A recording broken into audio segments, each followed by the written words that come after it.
Following 3 years of no contact, a letter from my dad arrived. I was overjoyed and went to open it. But my billionaire grandfather interrupted. "Wait," I asked, "what is it?" He simply pointed and said, "Don't you see it?" I leaned in closer, and what I noticed horrified me. For 3 long years, I grieved my father, believing he'd abandoned me forever. Then a single innocent-looking letter landed on my doorstep, promising hope. But instead, it pulled me into a terrifying web of deceit and danger that nearly destroyed my entire family. What would you do if a ghost from your past reappeared, only to expose a shocking truth about your present? My name is Aita Montgomery, and at 29, I never expected to hear from my father again. 3 years of absolute silence had taught me a harsh lesson: stop hoping. Hope, I'd learned, was a cruel, relentless thing. But then, last Tuesday, an envelope appeared in my mail. And my heart? It nearly burst. Because written across it, in that familiar, slightly faded script, was my father's handwriting. I still remember how my hands trembled as I dialed my grandfather, William. He's a billionaire, a self-made man, and my rock since I was 12. I was practically bursting with joy, desperate to share this miracle. But his response? It sent a chill down my spine. "Bring it to me, now," he demanded, his voice tight. I drove to his sprawling estate, my heart still a frantic hummingbird in my chest, a mix of pure elation and a growing unease. As I slid the letter across his polished mahogany desk, his brow furrowed. He didn't even touch it, just pointed with a silver pen. "Look closer," he said, his voice dropping to a near whisper. What I discovered next didn't just change everything. It shattered my entire worldview. You see, I'd built a pretty good life for myself here in Boston. I'm a journalist for one of the big newspapers, living out my lifelong dream of uncovering truth. My small downtown apartment? It might be tiny, but it has character and a view that I absolutely adore. I've worked hard to earn respect, especially for my coverage of financial crimes and corporate fraud. The irony, believe me, isn't lost on me. My career path, in a way, was inspired by my own messed-up family drama. Grandpa William raised me after my mom passed away from cancer when I was 12. He's got resources: real estate, technology, manufacturing, you name it. He could have spoiled me rotten, but he fought against it. He made me work summer jobs, apply for scholarships, carve my own path. "Money is a tool, Aita," he'd always say, "not a substitute for character." And he lived by that. While Grandpa was a constant, my father Jackson was anything but. Dad struggled with alcohol for as long as I could remember. It's why my parents divorced when I was 8. After Mom died, Dad would just float in and out of my life, sometimes disappearing for months, then showing up with these grand, ambitious plans that inevitably crumbled. The relationship between my father and grandfather was always a live wire. Dad resented Grandpa's wealth, his success, claiming it cast a shadow he could never escape. His business ventures? They'd fail, one after another, usually because he'd abandoned them halfway for some shiny new, guaranteed opportunity. Grandpa would offer advice, Dad would ignore it, and then, without fail, he'd ask for money when things went south. "I built everything from nothing," Grandpa would say, exasperated. "Jackson just refuses to put in the work." The final blow landed 3 years ago, on my 26th birthday. It was supposed to be a nice dinner, just the 3 of us, in a private dining room. But Dad arrived late, already a little drunk, and immediately picked a fight with Grandpa. "You think your money makes you God?" he shouted, his voice echoing off the ornate walls. "You use it to control everyone, especially my daughter." Grandpa, ever the stoic, kept his voice measured, but it was ice cold. "I've done nothing but try to help you, and I've been there for Aita when you couldn't be bothered. I'm her father." Dad slammed his fist on the table. "But you've turned her against me with your mansions, your connections, your opportunities. How am I supposed to compete with that?" I tried to intervene, my voice cracking. "This is my birthday. Can we please just have one peaceful family dinner?"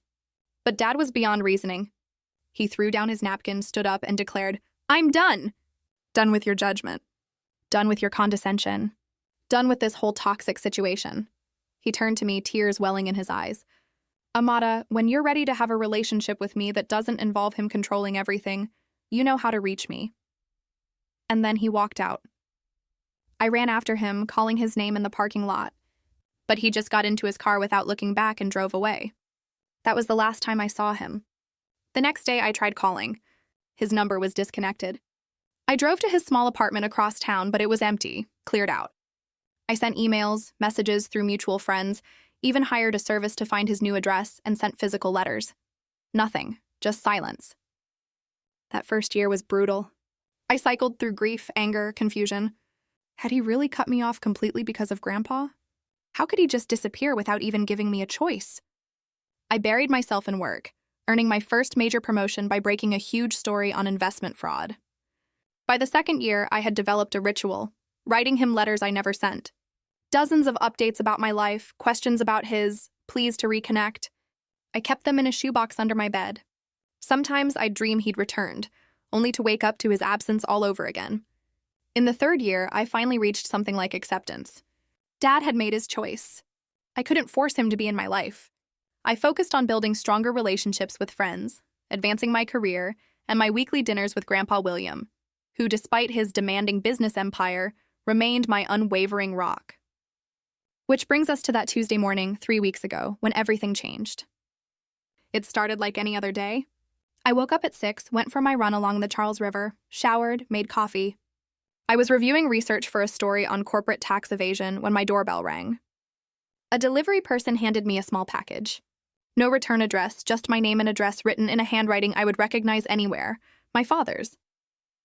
I stood frozen in my doorway, staring at the package. The delivery person had already vanished, leaving me alone with this unexpected connection. My hands trembled as I closed the door, carrying the package to my kitchen counter. The brown paper was slightly wrinkled, like it had traveled far.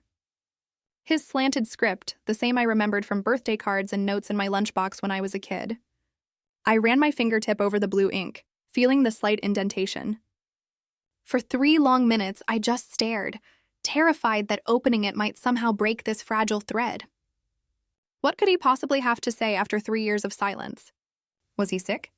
Moving even further away? Or was this finally the apology, the reconnection I'd dreamed about? I took a deep breath and carefully unwrapped it. Inside was a plain white envelope, a faded family photograph from a fishing trip when I was about 9, and a small wooden carving of a bird in flight. The carving was beautiful, intricate work. I recognized it immediately. Dad had always been skilled with a knife, creating little treasures during his periods of sobriety. With shaking hands, I opened the envelope and unfolded the single page. Dear Amada, I know it's been too long. Not a day has passed that I haven't thought of you. I've been working on myself and have made some important connections. There's a business opportunity that could change everything for us. I want to make things right. I'll be in touch again soon with more details. This time will be different. I promise. The bird represents freedom from the past. Keep it close. Love always, Dad. The letter was short, vague, frustratingly light on details. What business opportunity? What connections? And why reach out now after 3 years of ignoring my attempts? Yet, despite my questions and the flutter of anger in my chest, a surge of pure, powerful hope rose within me. He had thought about me every day. He wanted to make things right. I picked up the wooden carving, admiring the sense of movement he'd captured in the bird's wings. It felt significant, like it held a message beyond his words. The photograph showed the 3 of us, me, Dad, and Grandpa William, standing on a lake's edge, holding up fish. I was grinning wildly, sandwiched between the 2 men who had each shaped my life in profound ways. My weekly call with Grandpa was scheduled for that evening, but I couldn't wait. I dialed his number, and his assistant put me through immediately, a privilege I rarely used.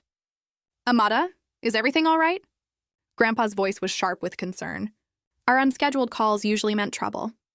Grandpa, I blurted out, emotion making my voice crack. I got a letter from Dad. There was a long pause on the other end. What did it say? He finally asked, his tone carefully measured. I read him the short message word for word. I see, he said when I finished. You're sure it's from your father?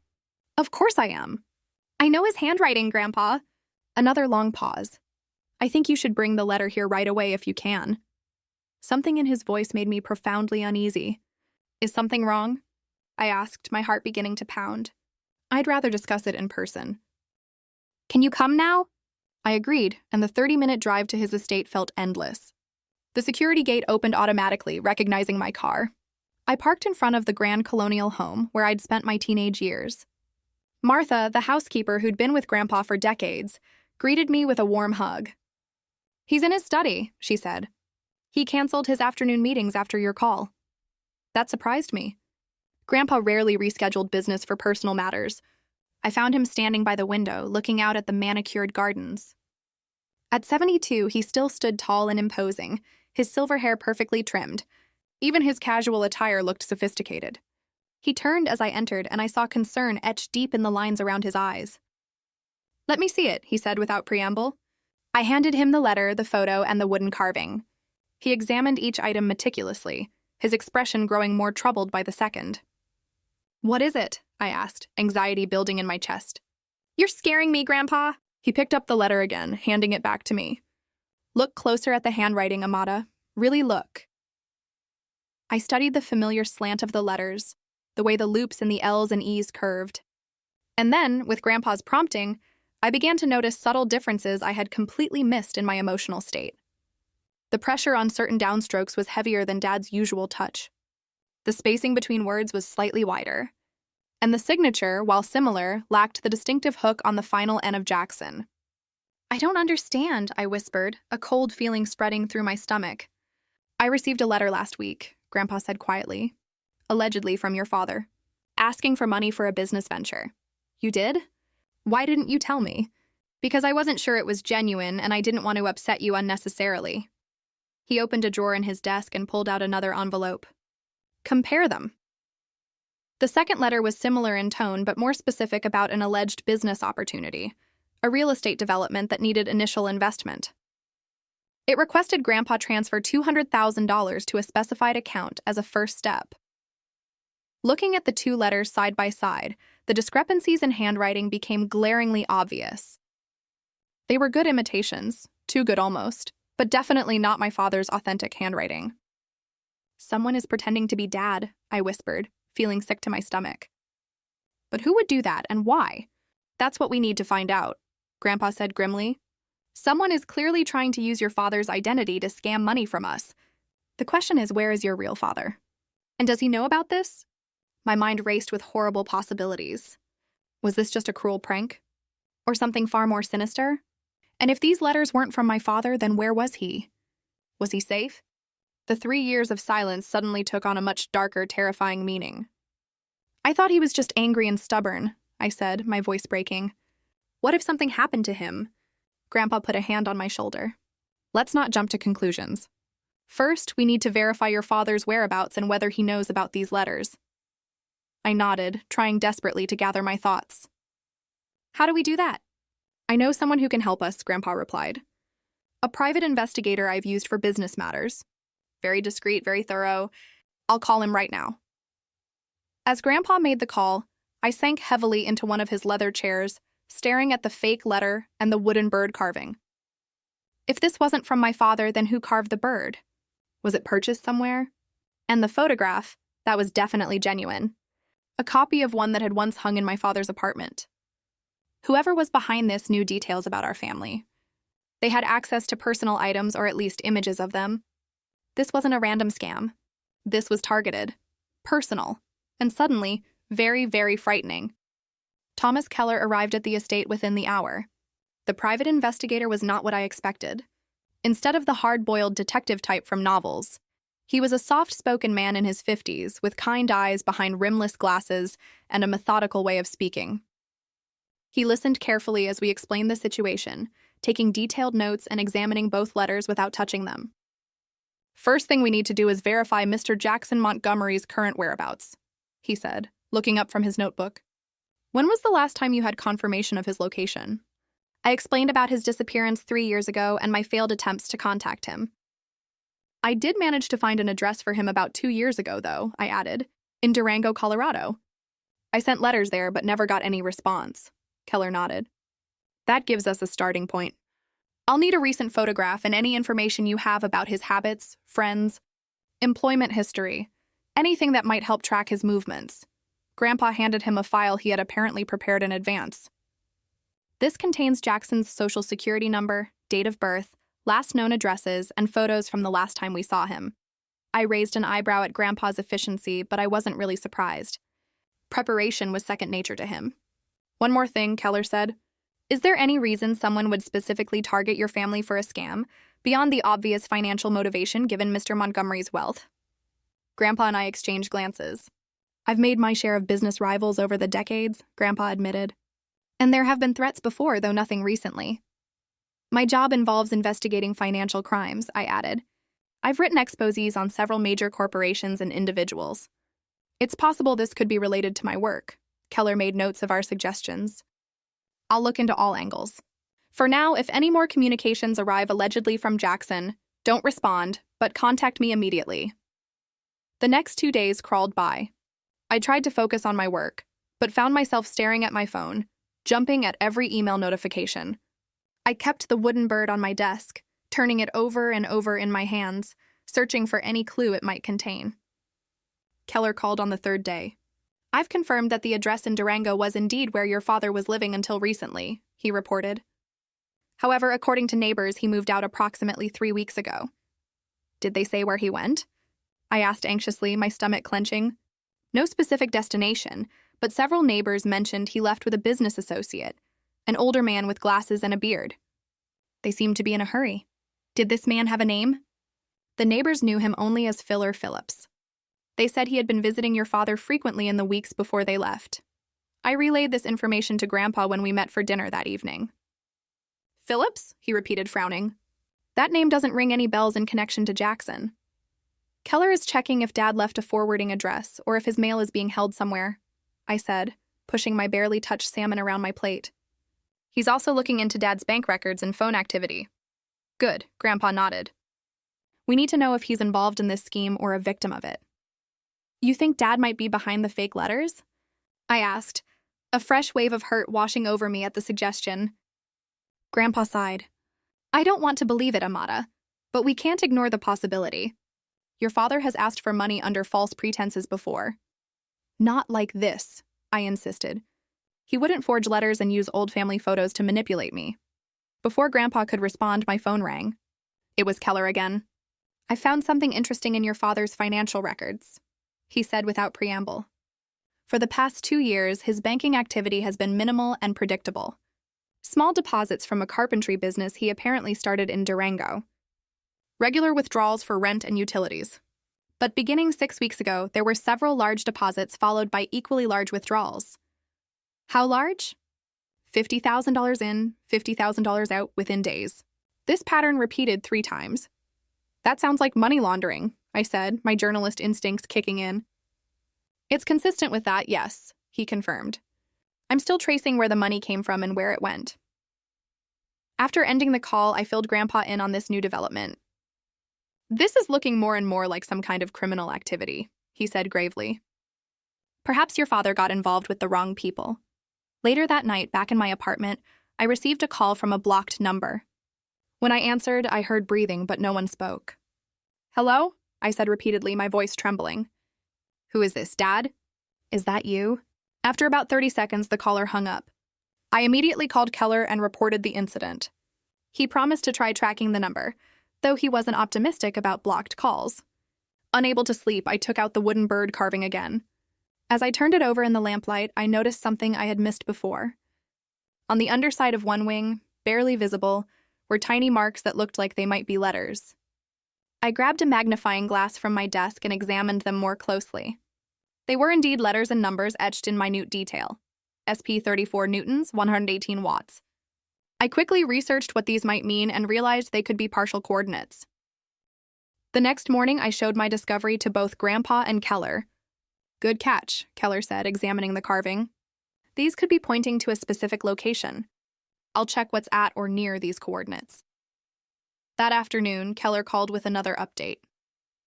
I've identified the man your father was seen with. His full name is Sean Phillips, and he has quite a record. Multiple fraud convictions, including investment scams targeting the elderly. He was released from prison 8 months ago. My heart sank. This didn't sound good for my father. Is he known for violent crimes? I asked, dreading the answer. Not directly, but he has associated with people who are. The concerning part is that one of his known tactics is to find vulnerable people with connections to wealth, befriend them, and use them to reach their wealthy contacts. You think he's using my father to get to my grandfather? I asked, the pieces of the puzzle starting to click into place, but I hated what they revealed. It's a strong possibility, The question is whether your father is a willing participant or being coerced. Grandpa, of course, was convinced it was the former, but I couldn't accept that. The father I knew had flaws, certainly, but he would never participate in something like this. Despite all our problems, he wouldn't use me this way. We need to consider that your father might be in danger, Keller said during our next meeting at Grandpa's house. If he initially agreed to participate in a scam but then changed his mind, these people might be forcing his compliance.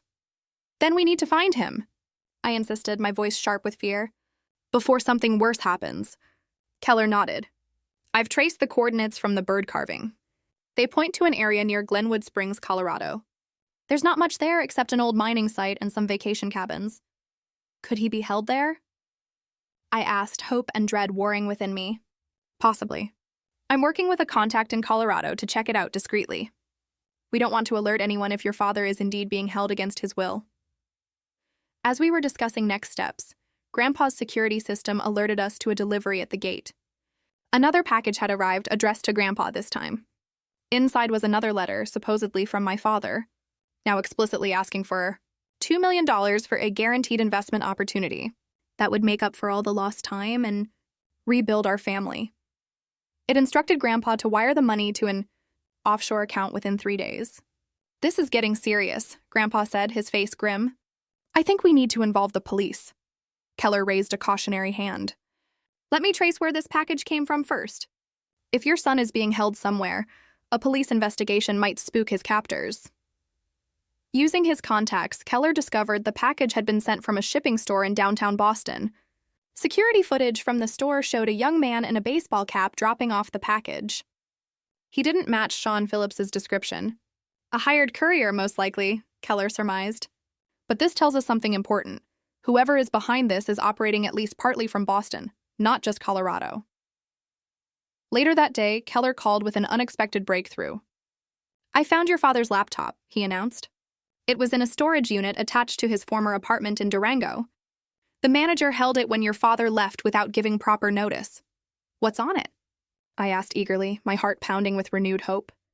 It's password protected, but my tech specialist is working on it. If we can access it, it might tell us what your father was involved in before he disappeared. The next morning, Keller arrived at my apartment with the laptop and his tech specialist, a young woman named Riley who worked miracles with computers. Within an hour, she had bypassed the password protection. What we discovered shocked all of us. My father had been compiling extensive research on a company called Next Gen Investments, documenting what appeared to be a sophisticated fraud operation. There were screenshots of transactions, recorded phone conversations, and a detailed timeline of activities. This looks like he was building a case, I said, scrolling through the files. Like an investigation. Next Gen Investments, Grandpa muttered. That's one of Arthur Blackwood's companies. Arthur Blackwood is my chief business rival for the past 20 years. We've had numerous legal battles over property developments and technology patents. Further searching revealed emails between my father and an FBI agent named Diana Foster.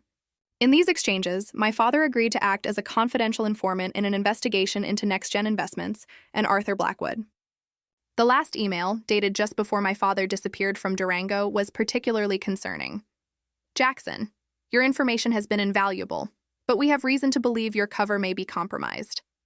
Discontinue all contact with target subjects immediately. Meet at designated location B tomorrow at 0900 for extraction. Foster. Oh my God, I whispered, my hand flying to my mouth. Dad was working undercover for the FBI, and it looks like his cover was blown. This changes everything, Keller added grimly. The revelation that my father had been working with the FBI stunned us all, especially my grandfather. For 3 years, we had believed Dad had abandoned us out of anger and resentment, when, in reality, he may have been protecting us by keeping his distance. We need to contact this FBI agent immediately, I insisted, pointing to Diana Foster's email address on the screen. Keller nodded. I'll reach out through proper channels. If your father was indeed a confidential informant, they'll want to know about these fraudulent letters and the potential threat to him. While Keller worked his connections to reach Agent Foster, I dove deeper into my father's laptop. The more I discovered, the more amazed I became at the extent of his investigation. He had meticulously documented financial transactions, suggesting that Next Gen Investments was running a Ponzi scheme that had defrauded investors of millions. And there was more evidence linking Arthur Blackwood to offshore accounts, tax evasion, and even bribery of government officials. Dad was thorough, I murmured, partly to myself. These are the kind of receipts journalists dream of finding. But the most shocking discovery came in a hidden folder labeled simply Family. Inside were dozens of documents related to Grandpa Doe. William's business empire, focusing specifically on connections between his companies and Blackwood's interests. There were transaction records, meeting minutes, and copies of contracts going back 15 years. My heart raced as I opened a voice memo dated just before Dad's disappearance. His voice filled the room, sounding tired but determined. Diana, I've confirmed the connection.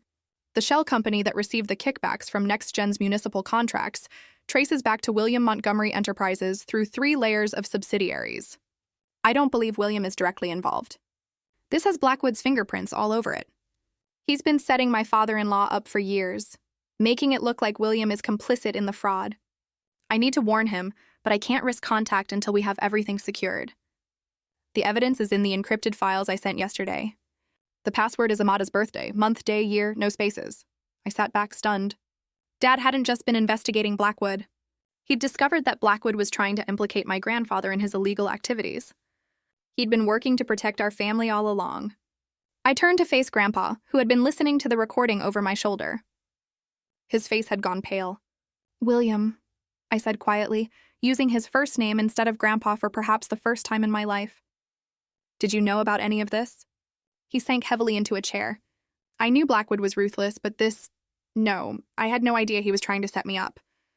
He looked up at me, his eyes troubled. Jackson was trying to protect me, and I spent 3 years thinking the worst of him. Before we could process this further, Keller returned with news. I've made contact with Agent Foster. She's on her way here now, along with her team. They've been looking for Jackson for weeks. Agent Foster arrived within the hour. A no-nonsense woman with sharp eyes and a brisk manner. She confirmed what we had pieced together. My father had become an FBI informant after accidentally discovering NextGen's fraud while doing carpentry work at their Colorado offices. When he realized the connection to Blackwood and the potential threat to Grandpa, he dove deeper, becoming a key asset in their investigation. We had an extraction plan in place when he warned us that his cover was blown, Foster explained. But he never made it to the meeting point. We've been searching for him since, fearing the worst. And you never thought to contact his family? I asked, my anger finally boiling over. We had no confirmation of foul play, and Jackson was explicit about keeping his family, especially you, out of it, she replied evenly. He believed involving you would put you at risk. Based on these fraudulent letters, it seems he was right to be concerned. As Foster was explaining this, another package was delivered to my apartment. This one contained a USB drive and a note, $2 million. Instructions on the drive. 3 days or Jackson Montgomery dies.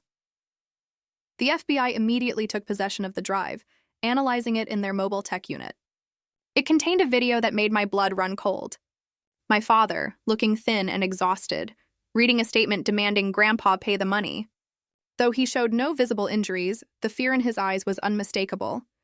They're holding him somewhere in Boston, Foster concluded after analyzing the video. Background noise suggests an industrial area near water. We're working to identify the specific location. What about the money? Grandpa asked, his voice strained. I'll pay it immediately if it will bring him home safely. Foster shook her head. We strongly advise against that. Once they have the money, they have no incentive to keep Jackson alive. We need to locate him first. And if you can't? I challenged, my voice raw. If 3 days pass and we find nothing, then we'll discuss contingency plans, she said firmly. But my team is good at what we do, and now that we know Blackwood is likely behind this, we have more angles to pursue. The FBI set up surveillance operations at both my apartment and Grandpa's estate in case the kidnappers made contact again. Agents were also deployed to monitor Blackwood's known associates in the Boston area.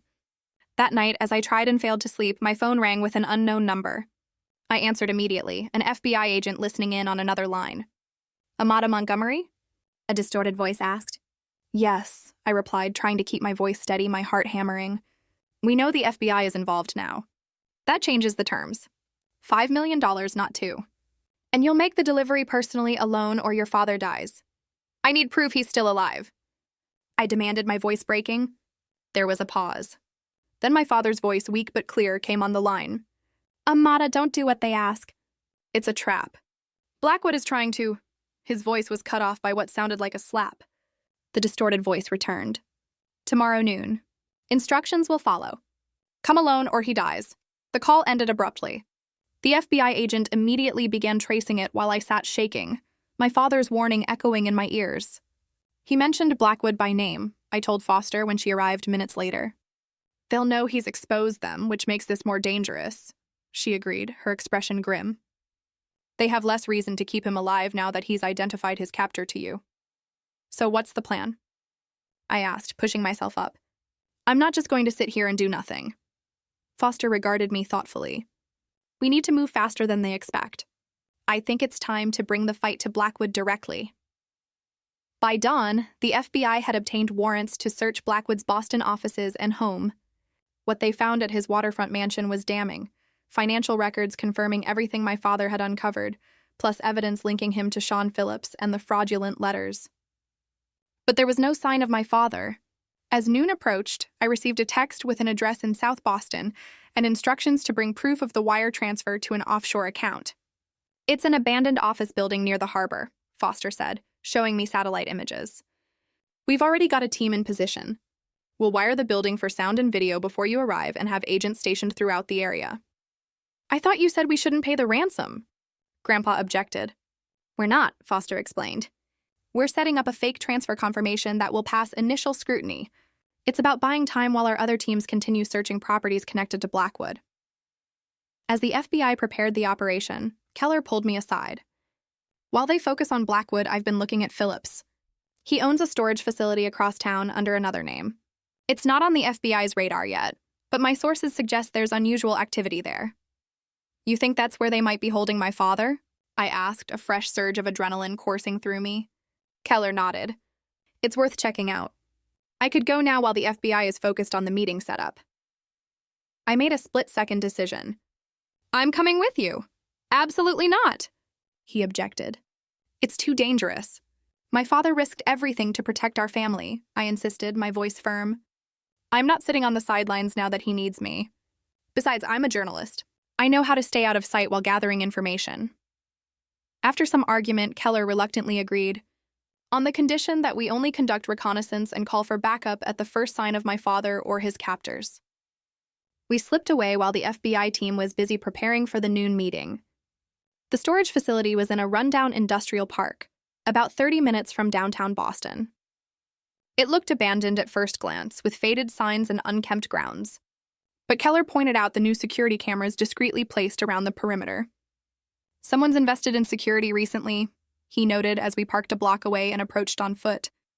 And look, fresh tire tracks. We circled around the building, staying out of camera view, until we found a service entrance with a keypad lock. Through a small window, I could see a corridor lit by fluorescent lights. This place isn't abandoned, I whispered. We need to get inside. Keller studied the keypad. I might be able to bypass this, but it will take time. And if there's an alarm... Before he could finish, the door opened and a man stepped out, lighting a cigarette. Keller pulled me behind a dumpster just in time. The man was talking on a phone. Yeah, Blackwood says we move him tonight after the girl delivers the money. Too many feds sniffing around. No, the offshore site. Yeah, I know it's a one-way trip for him, but that's not our problem. My blood ran cold. They were planning to kill my father after getting the money. When the man went back inside, Keller immediately called Agent Foster, updating her on what we'd discovered. She redirected a tactical team to our location while instructing us to stay hidden and not attempt entry. We watched from our hiding place as FBI vehicles converged silently on the facility 20 minutes later. The operation happened with military precision. Agents breached multiple entrances simultaneously, and within minutes we heard the all-clear signal. Foster herself came to get us. We found him, she said, her expression a mixture of relief and concern. He's alive, but he needs medical attention. They brought my father out on a stretcher. He was pale and thin, with bruises on his face and a bandaged arm, but conscious. When he saw me, his eyes filled with tears. Amata, he whispered as I rushed to his side. I'm so sorry. I never wanted you involved in this. It's okay, Dad, I choked out, holding his hand. We know everything. You were protecting us. As the paramedics loaded him into an ambulance, he gripped my hand tightly. William, he asked urgently. Is he safe? He's fine, I assured him. He's with the FBI right now.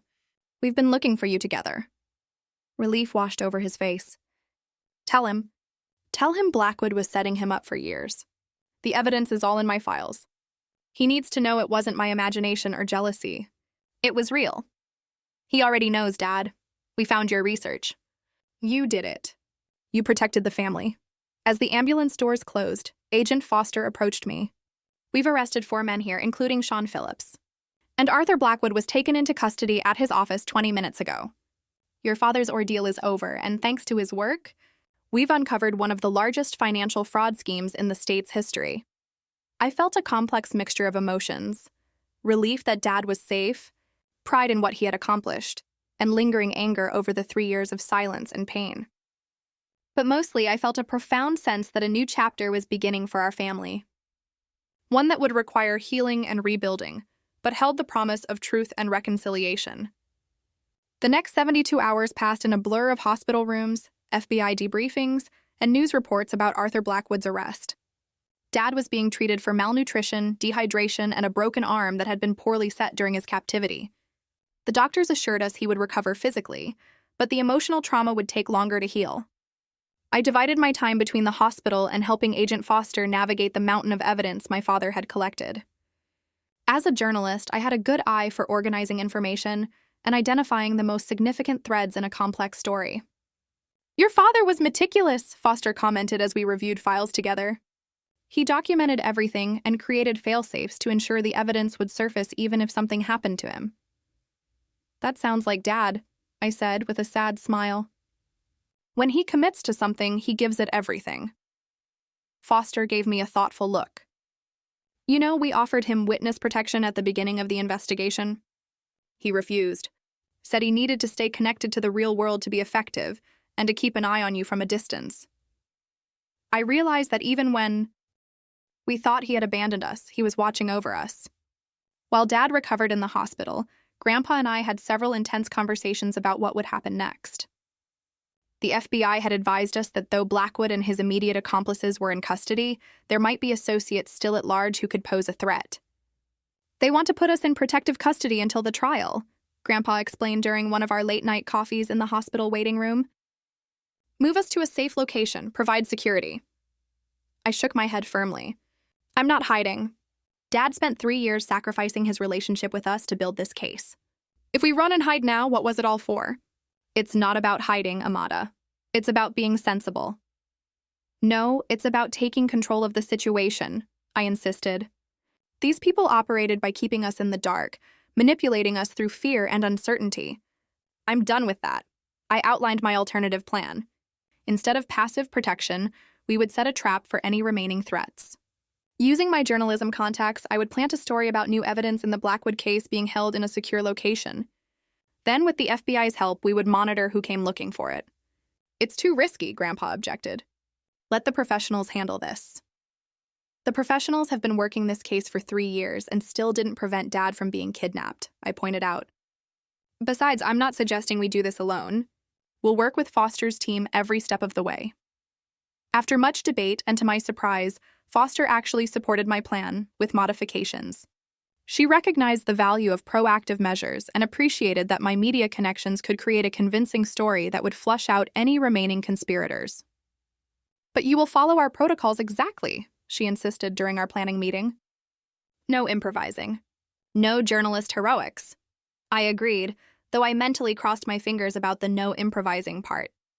My experience as an investigative reporter had taught me that some situations required quick thinking and adaptation. The story went live on a Tuesday morning. A carefully crafted piece by a colleague suggesting that Jackson Montgomery had secured insurance documents implicating additional high-level figures in Blackwood's scheme. The documents were allegedly held in an attorney's office pending Jackson's full recovery. By that afternoon, surveillance had identified 2 suspicious individuals conducting reconnaissance around the law office we had named in the story. One was a former Next Gen executive who had not been implicated in the initial arrests. The other was a private security contractor with ties to Blackwood. They took the bait, Foster confirmed. Now we wait to see what move they make. We didn't have to wait long. That night, monitoring devices placed in the law office recorded an attempted break-in. FBI agents arrested both men we had identified, plus a third accomplice who had served as their driver.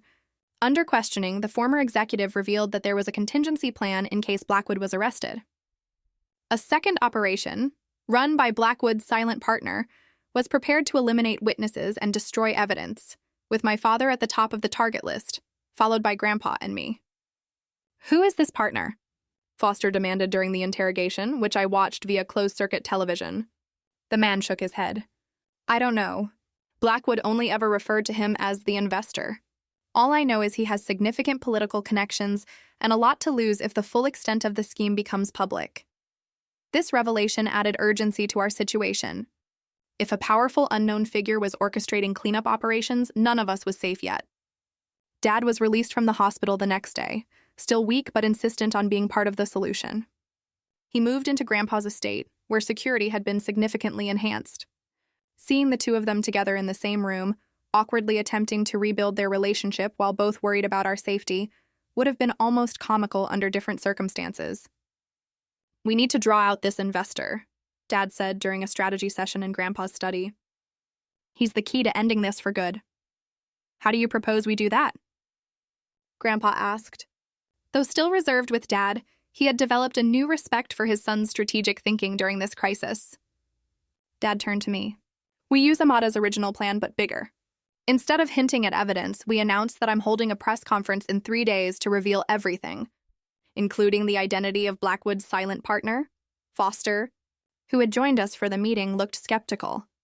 "That puts an enormous target on your back." "I've had one there for 3 years," Dad replied grimly. "At least this time, I'll be facing it with my family and the FBI, not alone in some cabin in Colorado." After hours of debate, we refined the plan into something both aggressive and defensible. In the meantime, I would use my media contacts to generate maximum publicity, hopefully pressuring the investor into making a move before the announcement. Grandpa, despite his initial reservations, proved invaluable in setting up the operation. His business connections and resources allowed us to create a convincing security perimeter while actually establishing multiple layers of surveillance. "If someone wants to get to Jackson before the press conference," he explained, pointing to a map of the estate, "they'll have to go through these checkpoints.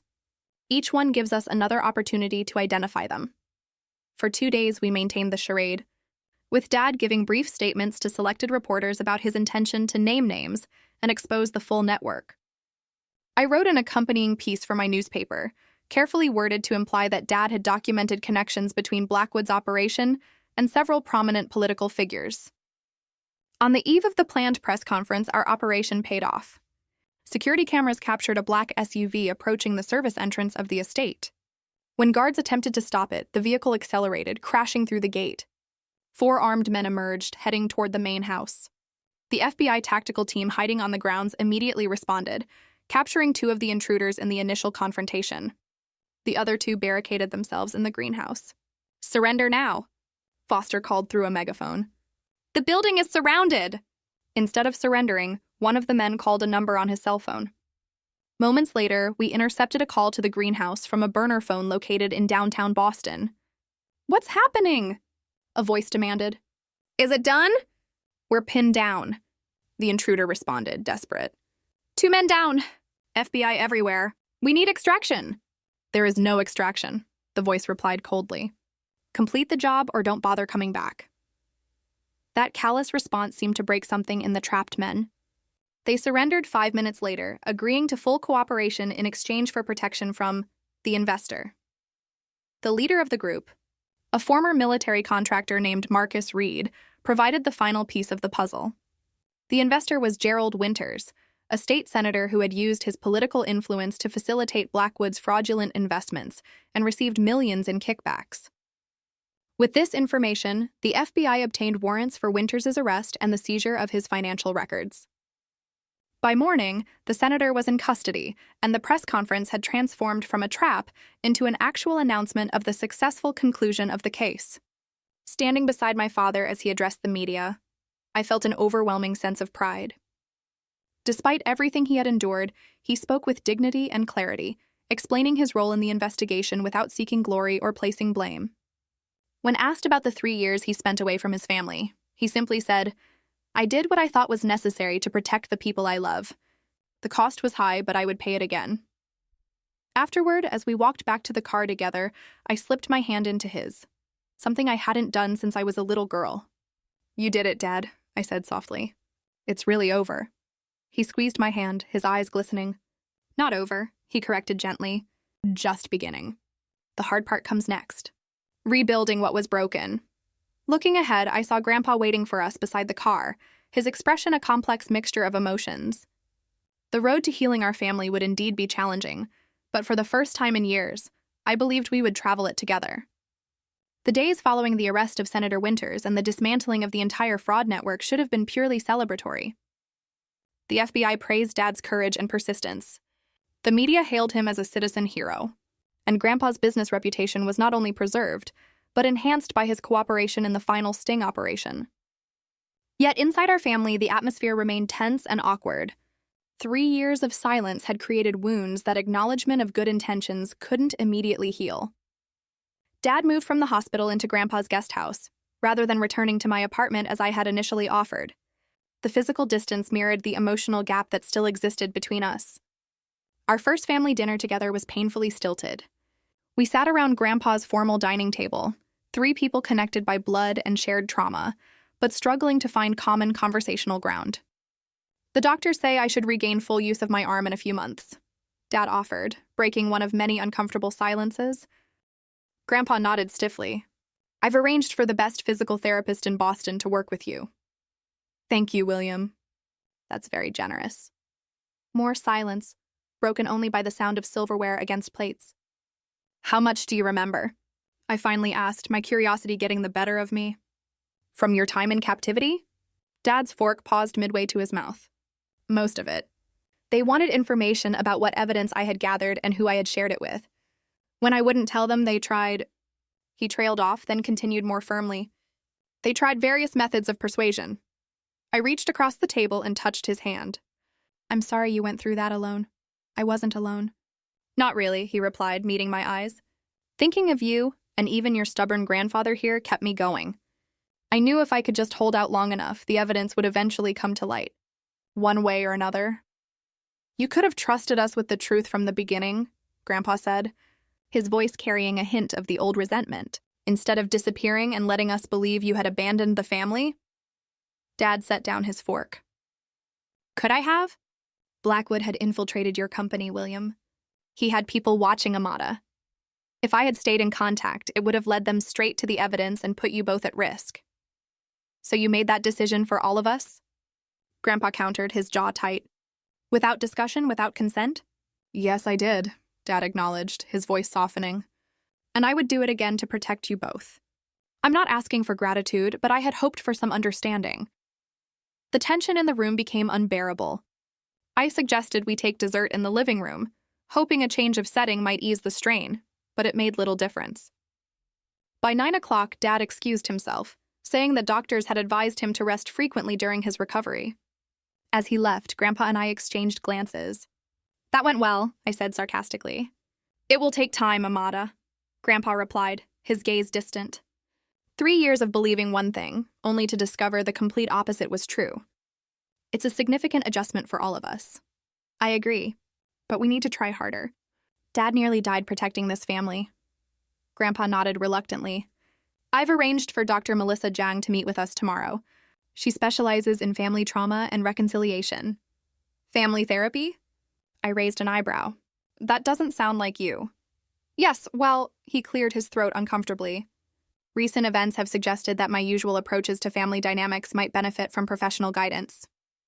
I hid a smile at this grudging admission. For Grandpa William Montgomery to acknowledge he needed help with anything was unprecedented. Dr. Jiang turned out to be exactly what our family needed. A calm, insightful woman in her 50s, she created a space where difficult truths could be spoken without judgment. In our first session, she asked each of us to express what we had felt during the 3 years of separation. I went first, describing my journey from confusion to hurt, to anger, to resignation. Dad listened with tears in his eyes, nodding occasionally. I wrote you letters, I told him. Dozens of them. I kept them in a box under my bed. I wrote to you too, he admitted quietly.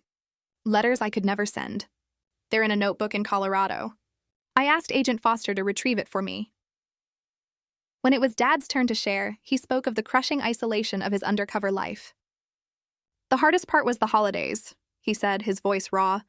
Knowing you were together, probably thinking the worst of me. I nearly broke cover so many times just to let you know I hadn't abandoned you by choice. Grandpa went last, and his sharing surprised me the most. Beneath his stoic exterior, he had been deeply hurt by what he perceived as his son's rejection. I blamed myself, he confessed.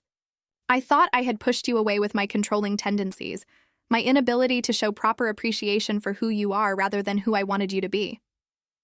Dad looked stunned. I had no idea you felt that way. I always thought you were disappointed in me. I was frequently frustrated, Grandpa clarified, but never disappointed. In who you are, Jackson. Only in the choices you sometimes made, like disappearing for 3 years. No, Grandpa surprised us by saying, that choice, now that I understand, it was perhaps the most selfless thing you've ever done. I'm still angry about how it was executed, but I cannot fault your motivation. That first session broke the ice, but the real work of reconciliation happened in the weeks that followed. Dad gradually revealed more details about his investigation, how he had accidentally discovered discrepancies in NextGen's accounts while installing cabinets in their office, how he had initially tried to report it through proper channels, but found himself blocked at every turn, and finally how he had connected it all to Blackwood's vendetta against Grandpa. He was obsessed with destroying you, Dad explained during one of our now regular family dinners. It wasn't just business rivalry. He blamed you for his brother's suicide 20 years ago. Robert Blackwood, Grandpa frowned. He was my partner in my first real estate venture. He embezzled funds and got caught. I had nothing to do with what happened afterward. In Arthur's mind, you drove his brother to it by exposing the embezzlement, Dad explained. The entire fraud scheme was partly about money, but mostly about revenge.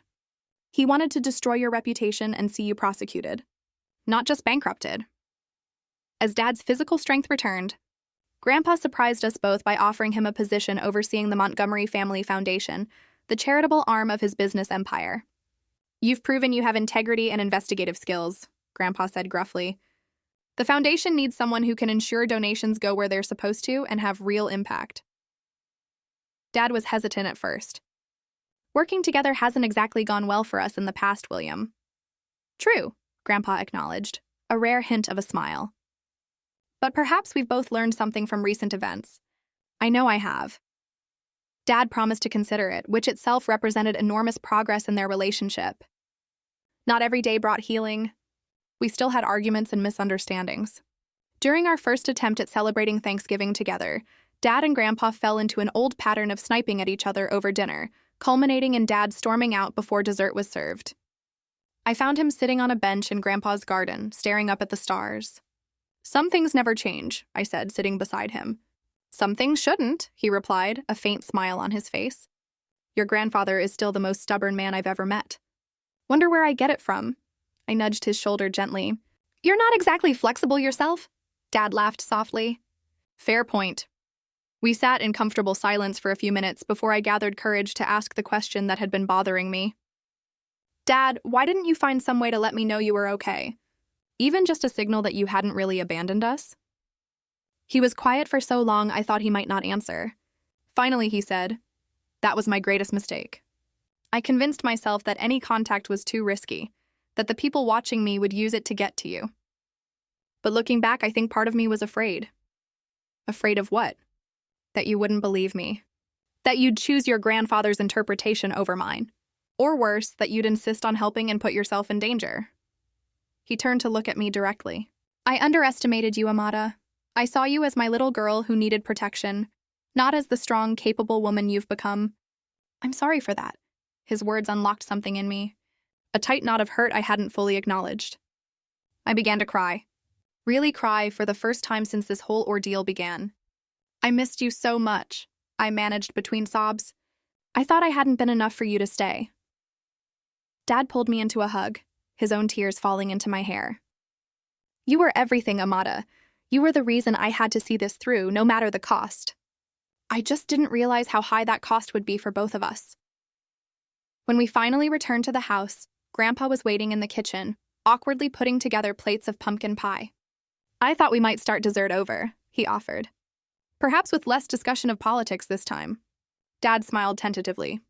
I'd like that, William. It was a small moment, but it felt like a turning point. Not a magical resolution to all our problems, but a genuine willingness to keep trying despite the difficulties. For our family. And that was no small victory. 6 months passed, bringing us to today. The spring sunshine streams through the windows of Grandpa's estate as I sit in the garden, reflecting on how dramatically our lives have changed since that letter arrived on my doorstep last fall. Dad has fully recovered physically, though he still sometimes wakes with nightmares that send him pacing through the guest house until dawn. And he accepted Grandpa's offer to run the Montgomery Family Foundation, bringing a new level of transparency and purpose to its operations. Under his leadership, the foundation has launched initiatives supporting whistleblower protections and financial literacy education, causes deeply personal to him. Now, our weekly family dinners have evolved from awkward obligations to genuinely pleasant gatherings. Last night, I actually heard Grandpa laugh at one of Dad's jokes. A sound so unexpected that both Dad and I nearly choked on our wine. My own career has flourished in unexpected ways.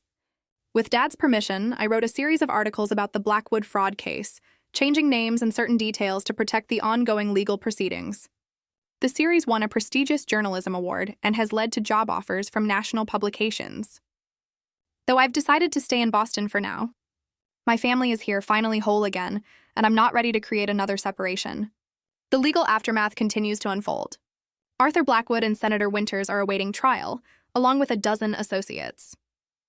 The evidence Dad gathered has proven invaluable to the prosecution, though he has mixed feelings about testifying.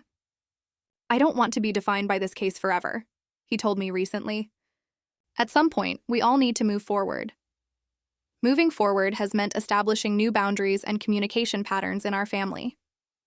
Dad and Grandpa still disagree frequently, but they've learned to express their differences without the old pattern of Dad exploding and Grandpa freezing him out. They've found common ground in their shared commitment to protecting our family and, surprisingly, in their business instincts. Despite their different approaches, they both have a keen eye for opportunity and impact. For Dad, making amends has been a daily practice rather than a single grand gesture. He shows up consistently, calls when he says he will, and makes himself available whenever I need him. The wooden bird carving that came with that first fake letter sits on my desk now. A reminder that messages and intentions can be falsified, but actions reveal truth over time. Grandpa, too, has changed. His brush with potential ruin and the revelation of his son's sacrifice have softened some of his harder edges. He's still demanding and occasionally imperious, but he's learning to express appreciation more freely and to acknowledge when others have valid perspectives different from his own. As for me, I've had to re-examine many of my assumptions about both men in my life. I had cast my grandfather as the controlling villain and my father as the victim in our family drama for so long that adjusting to a more nuanced reality has been challenging. Both men are flawed. Both have made serious mistakes. And both have shown remarkable courage and love in their own ways. This afternoon, Dad is teaching me how to carve wood in the garden workshop. It's something he tried to interest me in when I was younger, but I never had the patience for it. Now, watching his hands skillfully shape the cedar block into a delicate form, I appreciate the meditative focus it requires. You have to feel the grain of the wood, he explains, guiding my hands. Work with it, not against it. Fighting the natural direction only leads to splits and breaks. I can't help but hear the metaphor in his words. Our family had spent years working against our natural grain, fighting the connections that bound us together, even when separated by silence and misunderstanding. I think I understand now why you find this so calming, I tell him carefully, shaving a thin curl of wood away from the emerging shape. It forces you to be present, to pay attention to what's actually there instead of what you think should be there. Dad smiles. That's exactly it. Took me years to learn that lesson, both in woodworking and in life.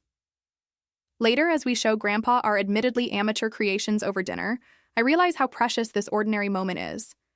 3 people who nearly lost each other forever, now sharing a meal and conversation without the weight of secrets between us. I've been thinking about what I've learned from all this, I say as Martha serves dessert. About family, about judgment, about truth. And what conclusions have you reached? Grandpa asks, genuinely curious. That silence doesn't always mean absence. That protecting someone and controlling them can look similar from the outside. That we can be completely wrong about the motivations behind someone's actions. I take a breath. And most importantly, that family bonds can bend almost to breaking, but still find a way to hold. Dad reaches across the table and takes my hand. Eloquently put. I'd add one more lesson, if I may. Please do, I encourage him. That sometimes the hardest person to forgive isn't the one who hurt you, but yourself, for the ways you may have contributed to the pain. Grandpa nods slowly. In my 73 years, I've never heard a truer statement. We sit together as the evening light fades. 3 people who have traveled a difficult road to find our way back to each other. The journey isn't over. Healing rarely follows a neat linear path. But we're moving in the right direction, together. The wooden bird sits in the center of the table, a reminder of where this journey began. Dad has carved 2 more to match it. 3 birds in flight, a family finding its way forward on newly healed wings. So I've shared my story, my whole journey through confusion, fear, and finally a fragile kind of peace. I'm still figuring things out, but I'm learning to embrace the messy, beautiful reality of my family. I'm really curious. Have you ever had a situation where something you completely misunderstood turned out to have a shocking, unexpected truth beneath it all? Or, if you were in my shoes, what would you have done differently when that first letter arrived? Tell me what you think in the comments below. I truly want to hear your perspective.